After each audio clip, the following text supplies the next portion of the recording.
What's up, ladies and gentlemen? We're back. We just got out of Rings, the third in the Rings series, about a girl who kills you if you watch this video. She calls you on the phone. 7 days. You've got to either make a copy and show it to somebody else and put the curse on them, or you just die. They didn't have that concept in the other two, so... Yeah, they did. Did they? Yeah.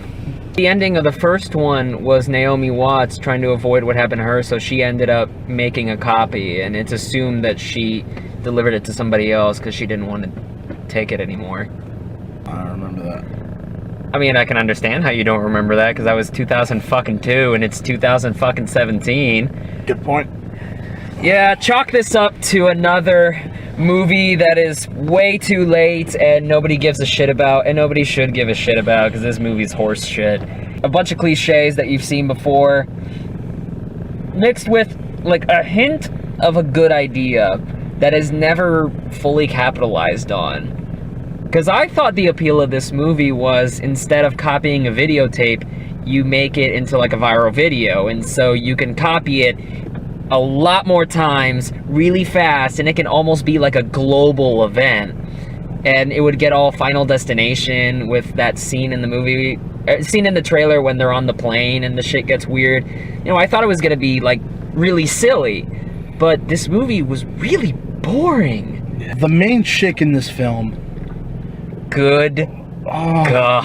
you thought Liam Hemsworth was bad? Oh.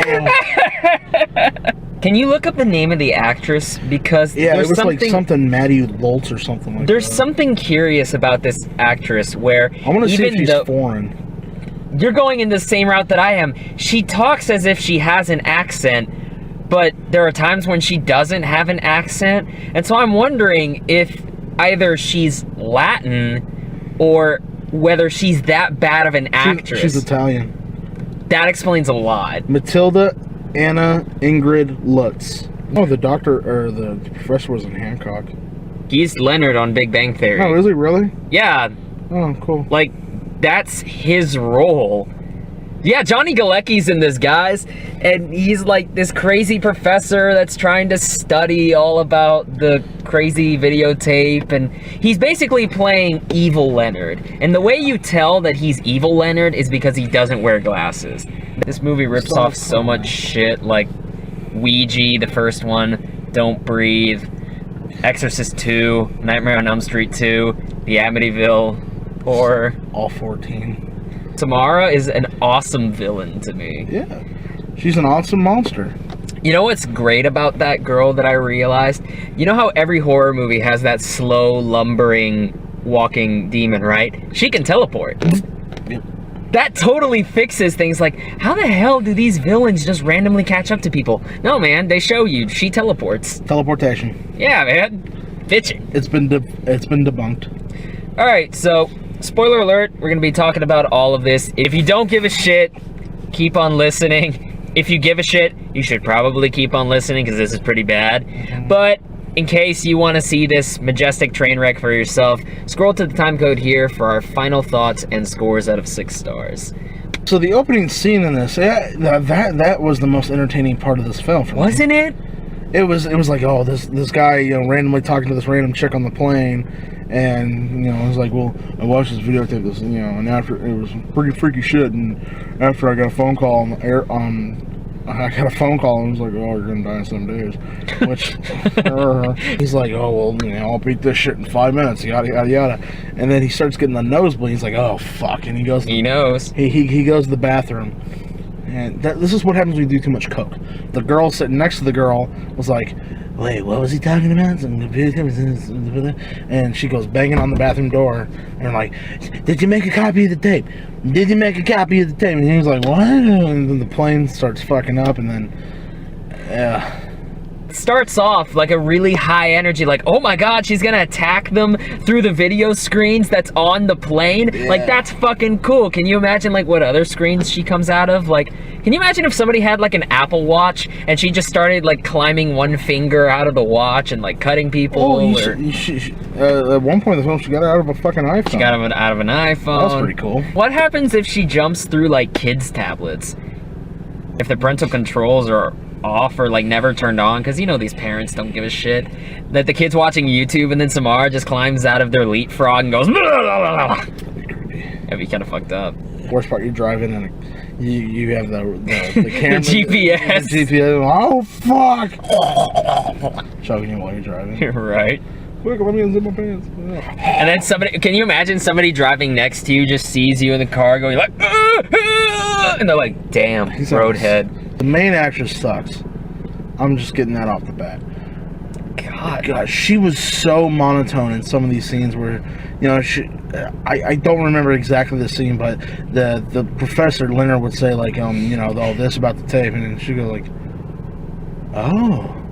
It's not just the monotone, because I've seen a lot of actors that do monotone, but with her, it feels like she forgets that she's supposed to have a line. Because Leonard will tell her something, and she waits for an uncomfortable pause and goes, oh, right. It's like she's actually shocked. Yeah. It's like, oh snap, I have to actually act. It's like, oh yeah, I have a line. Fuck, I'm in a movie. Maybe the actress has narcolepsy, and so she falls asleep with her eyes open, just like...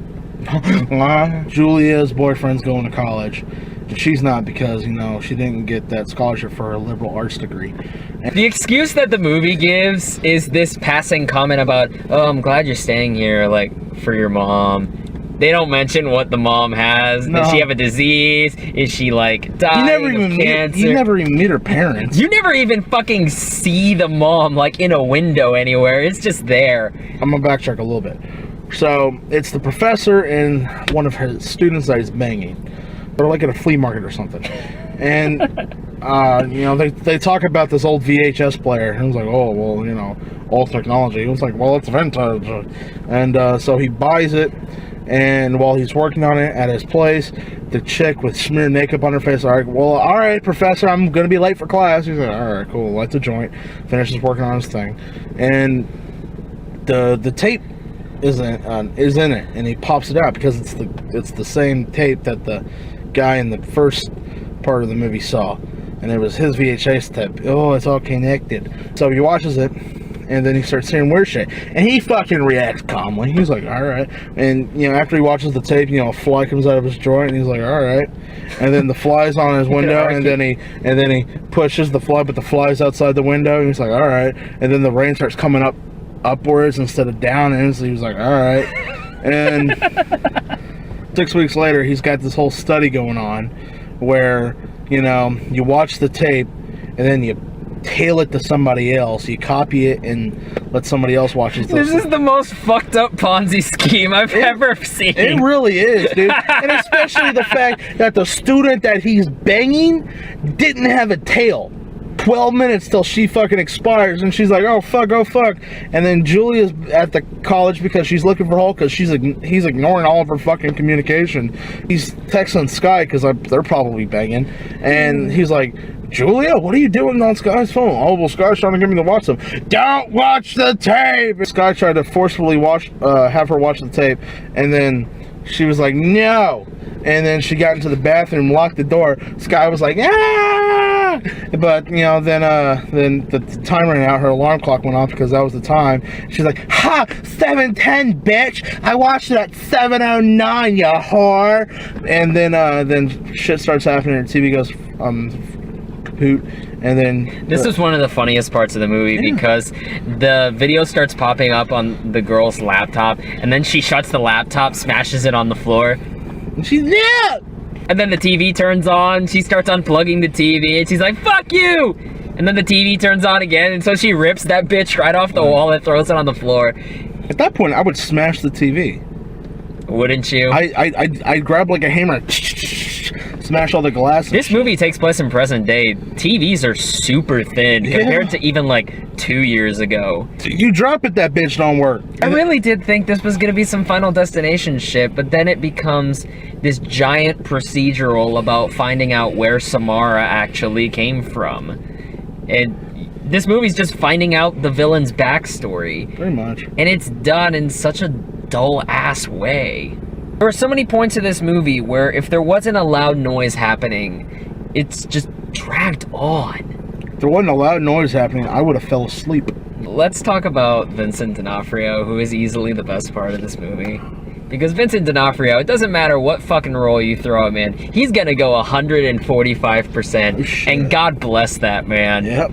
He's playing this blind guy who lives in the town where Samara is supposedly from. The reason the main girl knows this is because she's getting visions, and throughout the movie she feels like she's either being possessed / guided by Samara, which is a total rip-off of Nightmare on Elm Street 2. Turns out there's this priest who is supposed to bury Samara, and then later he took her from the grave in town because weird shit started happening and buried her outside of town. And there's this pregnant chick that the main actress is finding in her visions called Evelyn, it's literally just a flash. Like, there's no real point for this pregnant chick just to be there. This movie's made on the fly, so they're kind of just throwing images at you from the tape. It's like they looked at the old movie and they're like, all right, what can we do with that image, that bird that's there? Fuck it, we'll just make it something inside a bird cage that keeps the girl going. What are we gonna do with this church? Fuck it, we're gonna make it the place where she's from. Just throw the shit in there. We gotta put this out before October. Oh, what the fuck? Ouija 2's coming out. That first one was a piece of... It's getting good reviews? Fuck, we can't compete with this! Oh, what the fuck's coming out? That Space Between Us movie. You heard of that one? Yeah, no. That one's coming out in February. I heard they pushed it. We'll play it against that. I've heard that's dog shit. Spoiler alert, it totally is. They're also playing this right after Resident Evil, so they could also... Oh, Resident Evil, the last 3 sucked. We'll just throw it in there, too, hoping it's good. Fuck it. Long story short, they're trying to find the priest. Turns out Vincent D'Onofrio is the priest. And this is foreshadowed in such a fucking obvious way. Because there's this picture at the bed and breakfast that they're at, where they're supposed to be looking at the girls. These 3 girls, one of them is the girl that was kidnapped. And anyone, right as day, you look in the corner of that picture, it's Vincent fucking D'Onofrio just standing there in priest robes. Like, I spotted that immediately. My eyes were kind of glued to it. And so that twist that he's the actual priest that was supposed to get rid of all the shit and ends up being the bad guy was totally not a twist. I was just waiting for this to show up again. Turns out he kidnapped the girl, he kept her in a basement, he raped her, and the result was this Samara.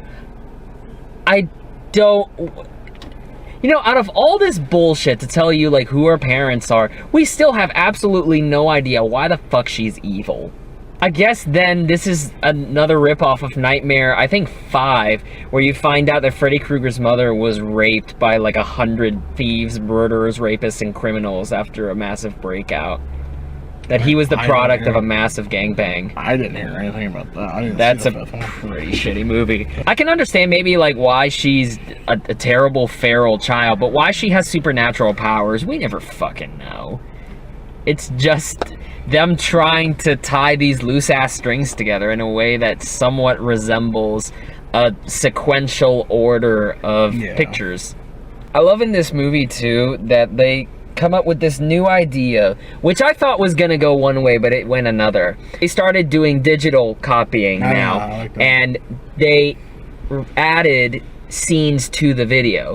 Like, with each person that sees it, I assume there are more clues that are given out. And I thought that was kind of cool, that after a while you couldn't copy it anymore. And my thought about that was, okay, so we go from one platform, which is a VHS tape, kind of hard to replicate over and over again. My thought was, it was the video going viral. As it was going viral and it becomes easier to repeat and copy, the closer Samara would be to be able to kind of just get into the world and really go global. I wish the whole movie was like that. That's what the trailer made it look at to me. Yeah. Especially because I think one of the points at the end of the trailer, it showed the point where they were in the airplane and the video started showing on all the screens. Yeah. And I was like, dude, that's gonna be sweet. I thought there was gonna be a really cool scene where they're like in Times Square or something, and the video pops up like one of those Kanye billboards. Going back to what we were saying earlier, just all the screens, and humanity is fucked because, you know, that's the way it is. Yep. And if you're gonna make this movie, go ridiculous. Like that one scene where she's found out that the professor who's trying to get a hold of them got killed by Samara in a car accident. This giant electrical light pole comes down, Final Destination style, hits the pool of water near where the dying but not dead professor is in the car and electrocutes him to death. I thought the whole movie was going to be like that, and I would be fine with a Final Destination ripoff. Because, you know, I like playing Mousetrap, the game. If y'all scroll to the time code, welcome back. Now you get our final thoughts and scores for Rings. Okay, one thing that's pissing me off. The Ring 2, Rings? Why can't you just call this The Ring 3? How fucking difficult is that? I don't really know who I can recommend this to, because it's really dull. People that I hate. If you really don't like the people you work with, recommend this to them. Have them waste their hard-earned money on bullshit. Watch It Follows. That is so fucking good. It's on Netflix. Yeah, watch the Babadook. Babadook's on Netflix too. Mm-hmm. And so is Tucker and Dale versus Evil. Yeah, man, that movie's fucking great. That's funny as shit too. Watch Cabin in the Woods before you see something like this. I think watch the sequel's on Netflix. Watch Sinister. Watch the Conjuring movies. They're fucking great. There's a wealth of horror movies that this thing rips off that are gonna be better than this. Watch the original Ring. Watch the Japanese Ring. I haven't even given a score. 2. Like, fuck it. Yeah, it is pretty stupid. I'll go ahead and give it a 2 as well. And the person you didn't know was in the back, Brittany!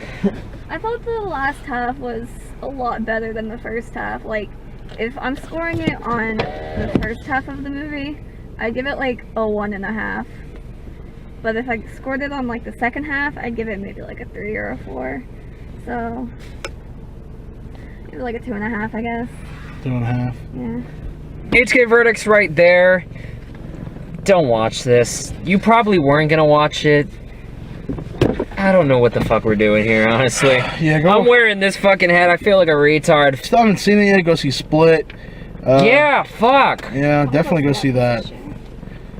Over this movie? Are you shitting I'd me? rather see this than Split. Can we fire her?